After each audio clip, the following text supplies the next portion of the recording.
பாருங்களே, அவிசுவாசியா இருக்கிறவன் எங்க போக முடியாது? அவர் ராஜ்யத்துக்குள்ள இடம் இல்ல. மூணாவது சொல்ற அருவருப்பானவர்கள். அருவருப்பானவர்கள்னா ஆமா, விட்ட பாவத்தை திரும்ப திரும்ப போய் செய்யறவங்க யாரு? அருவருப்பு. அது நமக்கு அது இப்ப சாப்பிட்டுட்டோம், டைஜஷன் ஆகல, வாமிட் பண்ணணும். யாராவது அதை சாப்பிடுவாங்களா? ஆனா வசனம் சொல்லுது, விட்ட பாவத்தை திரும்ப செய்யறவன் நாய் தன் கத்தினது திரும்ப எப்படி சாப்பிடுறது? நாய் சாப்பிடுது இல்ல. அப்போ அத மாதிரி ஆயிடுவாங்க. ஒரு காரியத்தை நான் தொட மாட்டேன்னு விட்டுட்டேன், ஒரு குடியை இருந்து பணம் திரும்பிட்டேன், மறுபடியும் குடிக்கிறான்னா அவன் இந்த கேட்டகரியில வருவான். அவங்கதான் அருவருப்பாங்க. ஹல்லேலூயா. அடுத்து மூணாவது சூனியக்காரர்.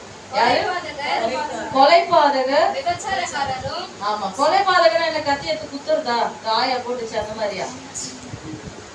அது கிடையாது. கொலைபாதகர் அது ஒரு அசுத்த ஆவி. கொலைபாதகன்றது ஒருத்தரை நீ வார்த்தையால நீ எல்லாம் எனக்கு உயிரோடு வாழ்ற அப்படி சொல்றதே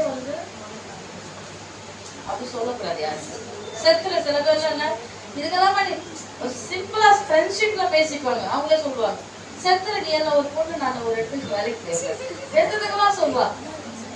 ஐயா இந்த ஒரு அவ ரொம்ப இதுவா பேசுவாங்க. ஏன் நீ இவ்வளவு செத்துரு அப்படிப்பா. எடுத்ததுக்கெல்லாம் என்னடி எடுத்ததுக்கெல்லாம் செத்துருன்னா அப்ப எல்லாம் உலகத்துல நீ சொல்லிட்டு எல்லாரும் போயிட்டாங்கன்னா அவங்க யாருதான் உலகத்துல வாழ்றது? எடுத்ததுக்கெல்லாம் செத்துரு. இன்னொரு பொண்ணு சொல்லுவா, எடுத்தோடனே செருப்பாது இதுதான் ஒரு வாயில பேசுறதுக்கெல்லாம் ஒரு செருப்பு வந்துச்சுன்னா எத்தனை செருப்புதான் வாங்குது? அப்படிலாம் இருக்கிறாங்க உலகத்துல பசங்க. ஆனா இப்ப கொஞ்சம் மாறிட்டாங்கன்னு நினைக்கிறேன். எந்த இடத்துல சொல்றேன். சரி, அப்போ இந்த கொலைபாதகர் நாவுனால என்ன பண்ணக்கூடாதா? நாவும் ஒரு மனுஷனை கொன்றும். அல்லேலூயா.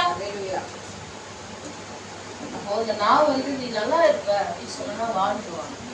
நீ எல்லாம் நல்லாவே இருக்க மாட்டே அப்படின்னு சொன்னா உங்க மேல என்ன ஆயிடுவாங்க? துதித்தல சபித்தல ஒரு நாவுக்குள்ள இருக்கக்கூடாது. சரி, அடுத்தது யாரு? கொலைபாதகர். அடுத்து விபச்சாரக்காரர், சூனியக்காரர், பொய்யர் அனைவரும். விக்கிரகாராதனைக்காரர், பொய்யர் அனைவரும். பொய்யர் ஒரு லிஸ்ட்ல வந்துட்டாங்க. பொய் சொன்னா கூட அதுல சின்ன பொய் தானே சிஸ்டர் அப்படின்னு நம்ம சொல்லுவோம். நாள்தோறும் மன்னிப்பு கேட்கணும் ஆண்டு. எங்கேயாவது நம்ம சொல்லிட்டோமா? அல்லேலூயா. இவங்க எல்லாம் எங்க தள்ளப்படுவாங்க? இரண்டாம் மரணமாகிய அக்கினியும் கந்தகமும் எரிகிற கடலிலே. அக்கினியும் கந்தகம் எரிகிற கடல் அப்படின்னா என்ன? பயங்கரமா அந்த நம்ம சொன்ன பத்தியில எரிமலை மாதிரி அது ஒரு லாவாவை என்ன பண்ணுது? வெளியிடும் போது வெடித்து சிதறும். அதுதான் கந்தக அமிலம் அப்படி சொல்லுவாங்க இல்லையா? சயின்ஸ்லயா சோசியல வருமா? சயின்ஸ்ல அதுல லாவா வெளியிடும்